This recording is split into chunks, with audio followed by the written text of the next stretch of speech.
Saur Sepuh dalam kisah Langit Membara di Bumi Jampare disajikan oleh Haravana Record.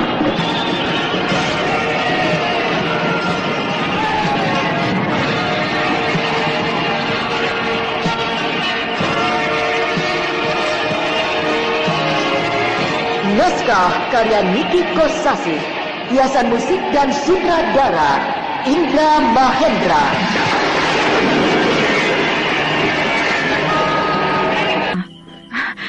Dikala tersenyum, melirik, berkedip, semuanya sama. Gila, ada manusia lain yang sama dengan aku. Terlalu aneh. Tapi yang paling sulit adalah kulit tubuh. Nah, bagaimana kulit tubuh orang itu, Dewi Rara? Sama seperti kamu, sawo matang, halus, dadanya ditumbuhi rambut yang lembut. Sama dengan dadamu sendiri, bukan? Edan, benar-benar Edan. Apakah aku punya saudara kembar? Mustahil. Saudaraku hanya satu, Kak Garnis. Mengapa kau tidak ingat terhadap dirimu sendiri, Bentar? Pertanyaanmu tidak akan aku jawab, Dewi Rara. Sebab tidak ada perlunya. Terima kasih atas semua penjelasanmu. Apa yang kau uraikan panjang lebar sangat berguna bagiku. Sekarang, aku akan pergi untuk mencari manusia yang menyebut dirinya Raden Bentar. Selamat tinggal, Dewi Rara. Bentar. Mengapa kau bersedih hati? Dan di kedua matamu, air matamu berlinang-linang. Untuk apa kau bersedih? Tak ada gunanya kau mengeluarkan air mata untukku. Seorang pemuda yang hina dan papa, bagaikan binatang melata yang merayap-rayap di kubangan lumpur yang hina dina. Terminta-minta membawa hatinya yang luka. Karena terusir dari lingkungan kerabatnya yang terhormat. Kata hatimu benar. Aku diliputi kebimbangan dan keraguan-raguan tentang dirimu yang saat ini hadir di hadapanku. Aku tahu, Dewi Rara. Bentar, aku berharap kau adalah Raden Bentar yang sebenarnya. Harapanmu tidak akan sia-sia, Dewi Rara. Bahwa aku adalah Raden Bentar yang sebenarnya. Nah, selamat tinggal, Dewi Rara Amiati. Selamat jalan. Semoga cita-citamu berhasil. Aku menyertai dengan doa.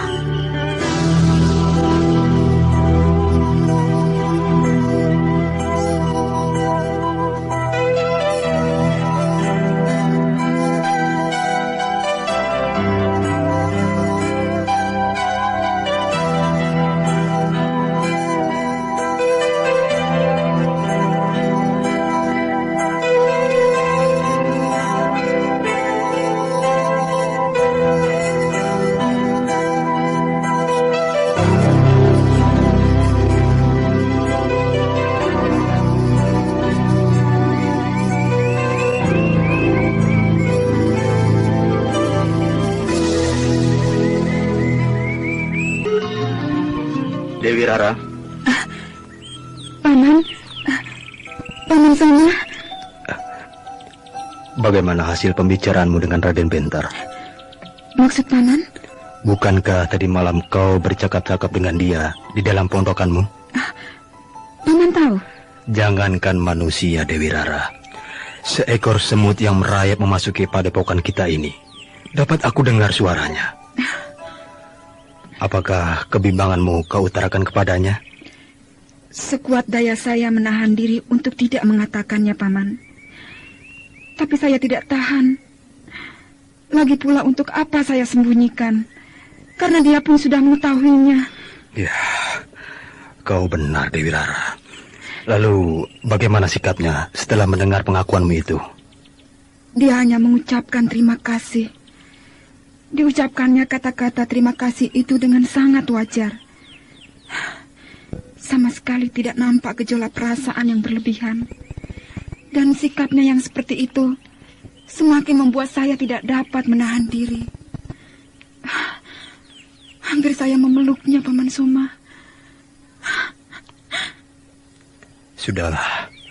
Sudahlah Dewi Rara, jangan menangis. Serahkan semuanya kepada Yang Maha Kuasa. Sebab yang benar pasti benar, yang salah pasti salah. Perasaan saya berkata, Paman, bahwa Bentar yang tadi malam mengunjungi saya adalah Bentar yang sebenarnya. Sebab segala-galanya tidak berubah. Tetap sama dengan Bentar yang saya kenal dulu ketika saya masih tinggal di keraton. Tutur katanya halus, sikapnya yang sopan santun amat mengesankan. Sedikit pun tidak menunjukkan tabiat buruk dari Bentar yang selama ini sedang menjadi buronan. Sikapnya yang kasar, dengus napasnya yang dirasuki nafsu birahi ketika setahun yang lalu hendak berbuat nista terhadap diri saya, sirna. Tadi malam semuanya sudah pupus. Yang ada di hadapan saya adalah Bentar yang saya kagumi sejak dulu. Paman Soma, kenapa Paman diam? Paman Soma sedang memikirkan apa? Apakah Paman juga mulai dirasuki kebimbangan seperti saya? Paman tidak mau berlaku tergesa-gesa, Dewi Rara.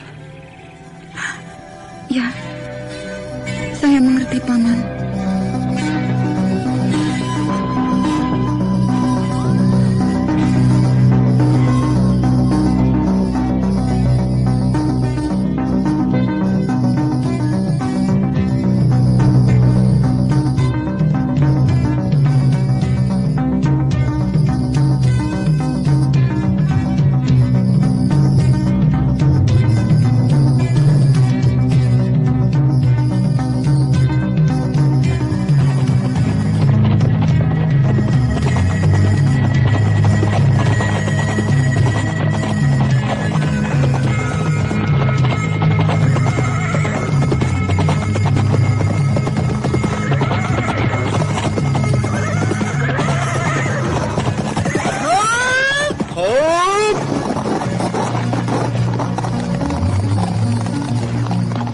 Kita sudah sampai di kaki Gunung Wangsit, Rai Paksi. Iya, kita terus saja mendaki ke puncak.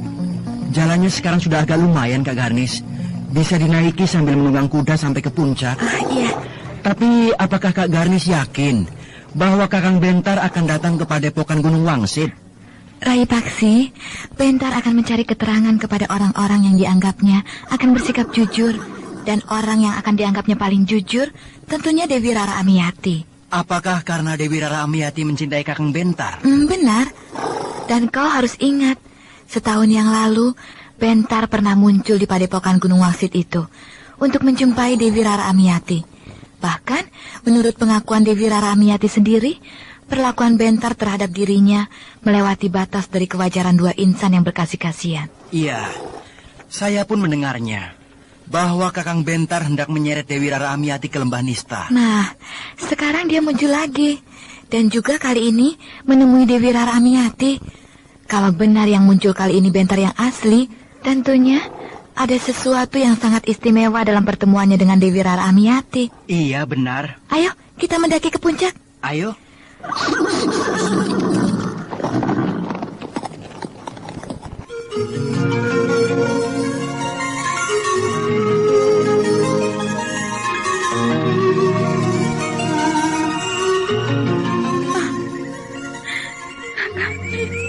Loh, baru saja aku turun dari kuda. Belum sempat untuk salam kepada Paman Soma. Kau tiba-tiba langsung menubruk aku dan memelukku, kemudian menangis terisak-isak. Ada apa, Dewi Rara? Adakah sesuatu yang membuat hatimu berduka? Kakang Nis. Apakah Kakang Bentar menyakiti kamu, Dewi Rara?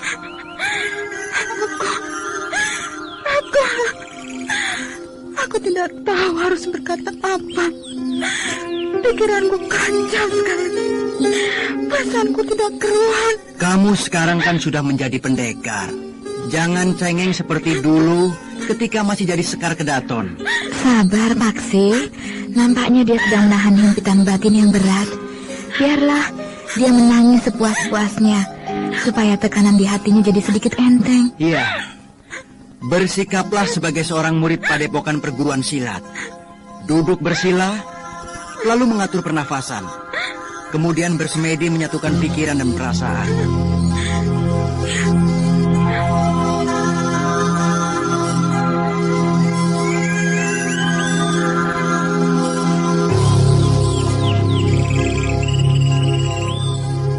Rupanya kedatangan Bentar membuat Dewi Rara terguncang hatinya, Paman Soma.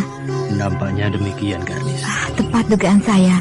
Bentar pasti akan datang ke sini, menjumpai Paman dan khususnya Dewi Rara Amiati. Benar. Paman, kapan Kakang Bentar muncul di sini, Paman? 2 hari yang lalu. 2 hari yang lalu. Kalau begitu perginya belum terlalu jauh. Ayo Kak Garnis, kita kejar Kakang Bentar.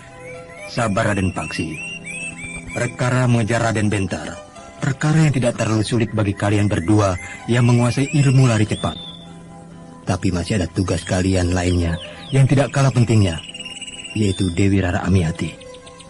Kalian berdua harus menenangkan hatinya, mengobati hatinya yang pedih. Alah, Dewi Rara Amiati masih tetap saja cengeng. 2 tahun jadi murid padepokan, belum berubah juga ketahanan jiwanya. Kau jangan berkata begitu, Rai Paksi. Walau bagaimana, dia seorang yang perasa. Kalau kita memang sudah kebal, tahan bantingan. Tapi Dewi Rara, setiap ada masalah, dimasukkannya ke dalam hatinya. Berhari-hari dia akan memikirkannya dan merasakannya sebelum keadaannya menjadi biasa kembali. Nah, seharusnya Paman Soma sebagai gurunya yang harus bisa merubah pribadi Dewi Rara Amiati. Loh. Kok saya jadi menggurui? Maaf Paman Soma, saya lancang. Raden, kalau sedang melihat kau bicara, Paman suka terkenang kepada ibumu, Mantili. Kalau bicara main semprot, tidak mau tahu siapa yang diajak bicara. Tapi tidak apa, sebab watak seperti itu bukan watak yang buruk, melainkan watak yang bagus. Artinya, senang terus terang dan jujur, berkata apa adanya, tidak munafik. Iya.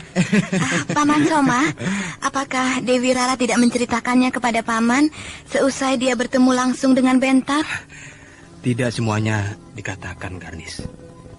Dia hanya menekankan kepada hatinya yang bimbang, bahwa yang datang kali ini adalah Raden Bentar yang sebenarnya. Apakah dia mengemukakan alasannya, Paman? Seperti yang kau katakan tadi, Garnis. Dewi Rara seorang gadis yang perasa. Jadi dia berpikir atas dorongan kata hatinya. Wah, salah itu Paman. Seharusnya kita mendahulukan pikiran, bukannya mendahulukan perasaan. Kau benar. Kita harus meletakkan pikiran di atas perasaan, dan bukan sebaliknya. Tapi itulah Dewi Rara. Persis seperti yang kau katakan tadi. Kalau kau bicara ceplas-ceplos, belak-belakan, suka dikatakan suka, tidak dikatakan tidak, jujur dan terus terang. Tapi Dewi Rara tidak begitu. Sulit sekali dia untuk merubah watak dan kepribadiannya. Buktinya tidak semua diceritakannya tentang pertemuannya dengan Bentar. Hanya beberapa bagian saja yang sebagiannya lagi disimpan di dalam hatinya. Wah, kalau begitu terus, maksud saya dibiarkan terus, lama-lama dia bisa jadi gadis yang munafik, Paman. Untuk menuduhnya munafik terlalu kejam. Yang lebih tepat, mungkin dia seorang gadis yang pandai menyimpan rahasia. Iya. Nah, tuh, dia sudah keluar dari pondokannya. Dan nampaknya dia sudah tenang, sudah dapat mengendalikan dirinya. Nah, kesanalah kalian berdua. Ajaklah dia bercakap-cakap tentang apa saja yang sekiranya dapat mengusir kerisauan hatinya. Baik, Paman.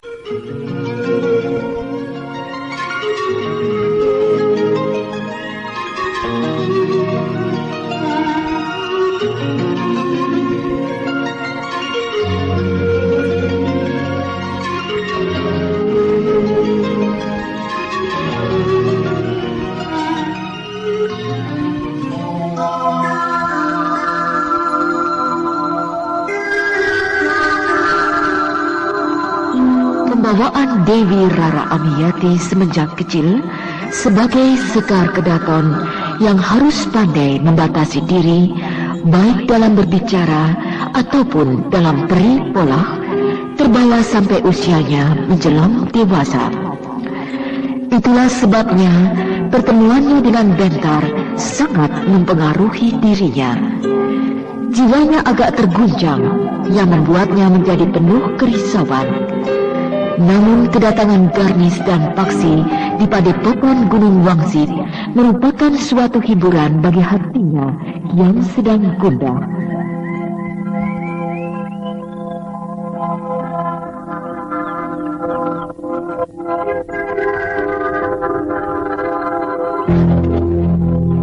Nah, kalau sudah bersemedi, hati jadi tenang kan? Iya. Apa saja sih yang dikatakan atau diperbuat Kakang Bentar terhadap kau kemarin malam, sampai kau gundah gulana seperti itu? Apa kau diperkosa? Rai Paksi, jangan bicara seperti itu. Sebab kata Pak Windot, tukang mengurus kebun di keraton, katanya kalau seorang gadis nampak wajahnya pucat, lalu jadi sering melamun, duduk menyendiri, pasti kegadisannya sudah hilang. Sudah tidak perawan lagi. Karena mahkota kehormatannya sudah direnggut oleh seseorang, atau sudah diberikan kepada kekasihnya di luar nikah. Rai Paksi Jalagara, oh jagat Dewa Batara, kau mengatakan sesuatu yang tabu dengan seenaknya seperti itu. Rai Paksi, kau harus bisa membedakan mana yang patut dikatakan dan mana yang tidak pantas untuk diucapkan. Iya, maaflah. Paksi. Polos sekali kau ini. Tidak apa, Kak Garnis. Raden Paksi memang begitu wataknya. Saya sudah biasa menghadapi dia. Iya benar, kita kan teman sejak kecil ya. Kita selalu bermain bersama-sama di keraton. Dan meskipun kau digoda setengah mati, kau tidak akan pernah marah. Karena aku tahu, kau tidak jahat. Kau sangat baik terhadapku. Kau hanya ugal-ugalan yang biasa saja. Tidak menjurus kepada hal-hal yang buruk. Nah, kalau begitu, sekarang kau harus terus terang kepadaku dan kepada Kak Garnis. Iya, tapi dugaanmu bahwa aku menjadi gundah gulana disebabkan kegadisanku sudah aku berikan kepada Raden Bentar. Baik secara paksa ataupun atas dasar suka sama suka, tidak benar. Bagus, berarti kau masih utuh. Kau masih gadis. Iya. Ya ampun, bukan main. Masalah tentang mahkota kehormatan seorang gadis dikatakan dengan terus terang tanpa tedeng aling-aling. Ya, mungkin anak muda zaman sekarang ya begitu itu. Tidak merasa malu mengatakan sesuatu yang tabu. Kalau kepada orang lain, mungkin saya tidak akan terus terang. Pasti akan saya katakan dengan kata-kata penuh kias. Tapi terhadap Paksi, saya tidak merasa malu. Sebab saya tahu benar watak dan pribadinya. Ya, memang sebaiknya demikian. Kalau kau memang masih perawan, lalu apa yang membuat kau jadi risau seperti itu? Karena aku dipermainkan oleh kebimbangan antara iya atau tidak. Hatiku berkata bahwa yang kemarin malam itu yang masuk ke dalam pondokanku adalah Bentar yang sebenarnya. Tapi bayangan Bentar yang 1 tahun yang lalu, yang pernah berbuat di luar batas terhadapku, terus-menerus menghantui pikiranku. Itu semua membuat aku mundur maju. Bisakah kau memperincinya dengan lebih jelas, Dewi Rara? Karena dia minta supaya aku menceritakan kejadian memadu kasih antara aku dengan Bentar 1 tahun yang lalu. Maka aku menceritakan apa adanya, tanpa dilebihkan ataupun dikurangi.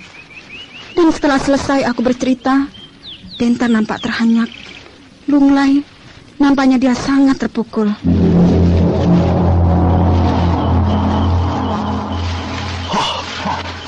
Jagat Dewa Batara, rusaknya semuanya. Betapa durjana orang itu, dengan semena-mena menghancurkan nama baikku. Perbuatannya lebih kejam dari apapun yang paling kejam. Kau memang kejam, Bentar. Waktu itu kau mau menyeret aku untuk melakukan perbuatan yang nista bersamamu. Aku? Kau yakin bahwa orang yang mengaku dirinya bernama Raden Bentar yang mau menodai kamu itu aku? Aku yang sekarang berada di hadapanmu? Iya. Hebat. Betapa hebatnya orang itu. Dia berhasil meyakinkan semua orang, termasuk kau. Betapa pandainya dia menyamai aku dalam segala hal. Ya, semuanya boleh sama dengan aku. Tapi dalam masalah asmara, tidak. Aku dan dia berbeda jauh. Selamat tinggal, Dewi Rara.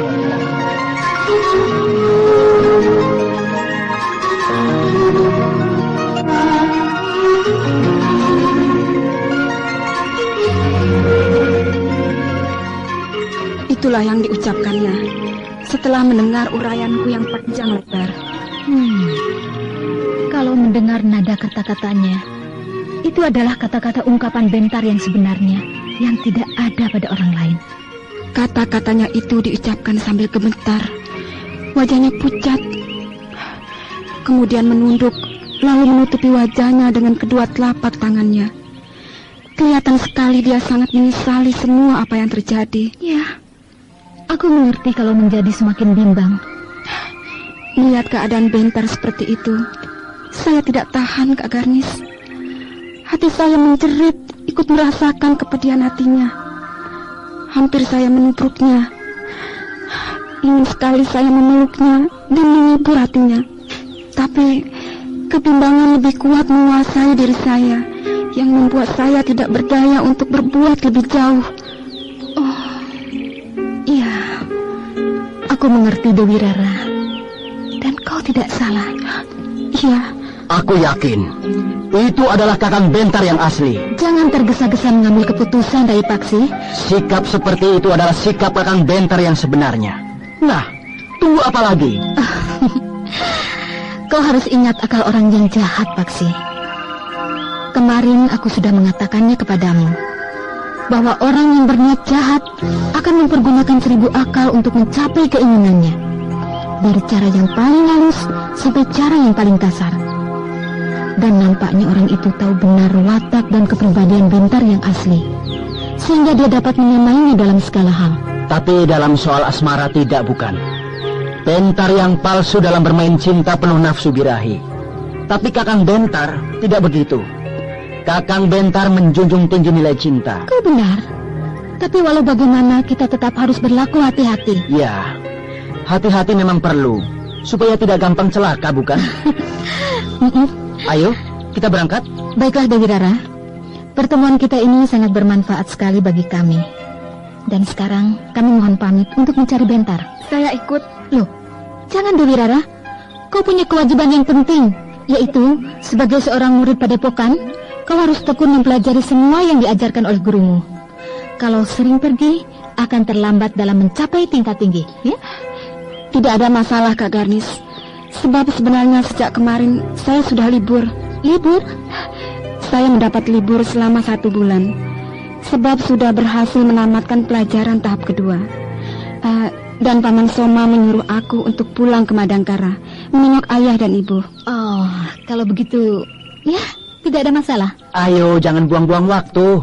Kesana cepat, menemui Paman Soma, minta izin turut serta dengan kami, mencari Kakang Bentar. Ya baik. Gila. Ini benar-benar gila. Aku jauh-jauh pulang dari Tibet. Sudah kubayangkan bertemu dengan ibunda, Kak Garnis, Rai Paksi, dan semuanya. Bercengkrama dengan riang gembira. Tapi yang aku temui seperti ini. Jangankan aku untuk masuk ke dalam keraton. Di alam bebas seperti ini saja.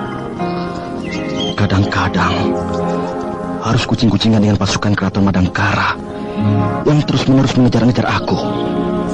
Sebenarnya banyak sekali orang-orang yang bisa aku temui untuk mencari keterangan yang lebih mengarah kepada data-data pribadi orang yang mengaku dirinya bernama Bentar. Tapi aku harus bertindak secermat mungkin agar tidak berbalik membahayakan keselamatan diriku. Sebab mungkin saja saat ini orang itu sedang mempersiapkan jebakan untuk melenyapkan aku.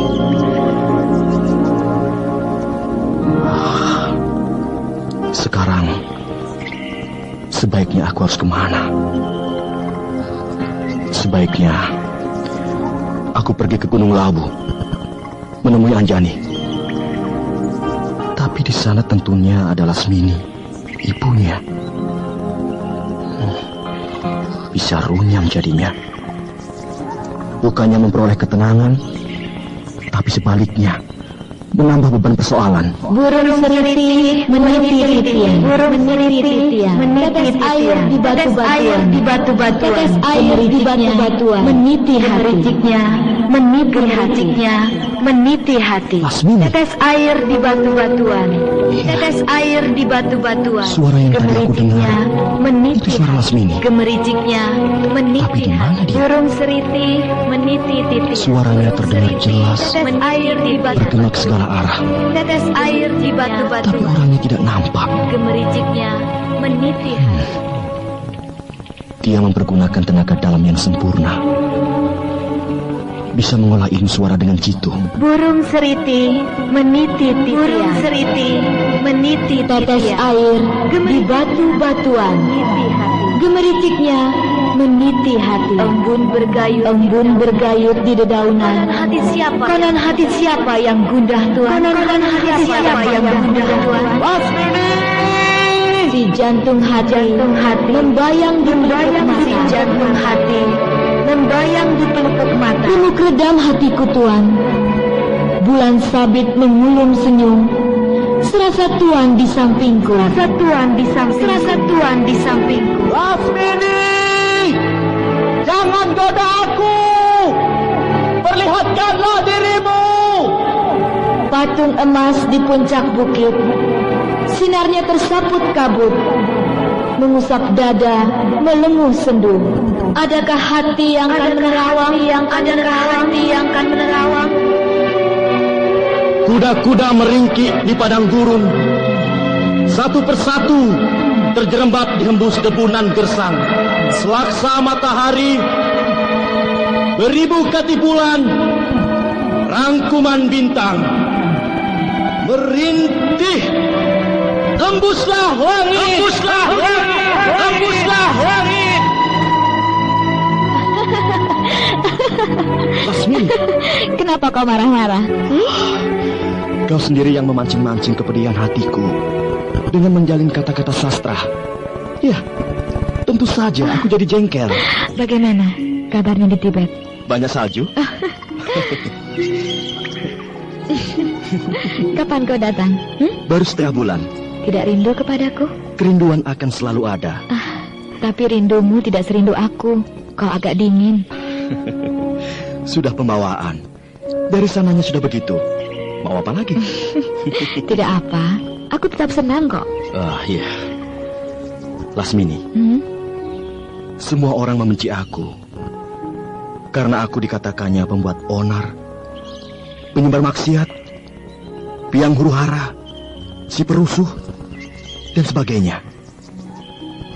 Aku dikejar-kejar pasukan Keraton Madangkara. Bahkan para jawara memburu aku untuk dibunuh. Tapi kau tidak. Tanpa keraguan-raguan sedikit pun, kau langsung menyambut aku dengan hangat. Ya, kau menciumku. Begitu hangatnya. Dan pelukanmu tetap panas seperti dulu. Tidak berubah sedikit pun. Berarti kau yakin benar bahwa aku Bentar yang asli? Kenapa kau heran? Bagiku mudah saja untuk membedakan mana Bentar yang asli dan mana yang palsu. Sebab aku sudah mendapatkan segala-galanya darimu. Terima kasih Lasmini. Baru kau seorang yang mengakui bahwa aku Raden Bentar yang asli. Pengakuanmu merupakan penawar kepedihan hatiku yang teramat dalam. Pengakuanmu membuat aku merasa tentram.